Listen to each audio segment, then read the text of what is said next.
আমি যদি হাত ধরতে না দিই ছেলেটি বোধহয় আমাকে ছেড়ে চলে যাবে। যেই ছেলে হাত ধরতে না দিলে চলে যায় তার চলে যাওয়াটাই উচিত। তোমাদের মনের মধ্যে ভালোবাসার উপলব্ধি রয়েছে, কিন্তু সেটাকে যদি সযতনে সুন্দর করে আমরা সুন্দর পথে ব্যবহার করতে না পারি, অনুভব করতে না পারি, কি হবে?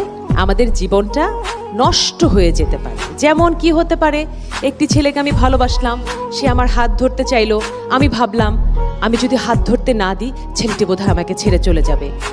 যেই ছেলে হাত ধরতে না দিলে চলে যায় তার চলে যাওয়াটাই উচিত, কারণ সে সম্পূর্ণ মানুষ নয়, সম্পূর্ণ পুরুষ নয়। জোর করে ভালোবাসা হয় না। সুতরাং যে কোনো ছেলের সঙ্গে বন্ধুত্ব হলেই ভালোবাসার দিকে গড়াতে হবে। অল্প বয়সে যে ভালোবাসাটা হয় ৯৯ ভাগে সেই ভালোবাসাটা একটা ভুল ভালোবাসা হয়। একটি মাত্র ভুল ভালোবাসা, একটি মাত্র ভুল বিয়ে তোমার সম্পূর্ণ জীবনকে নষ্ট করবে।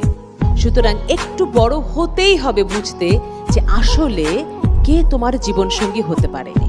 এখন তোমাদের স্বপ্ন দেখার সময়, বড় হবার সময়, লেখাপড়া করবার সময়, কিন্তু কিসের সময় নয়?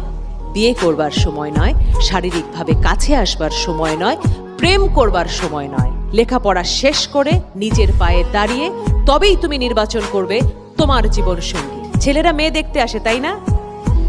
আমি স্বপ্ন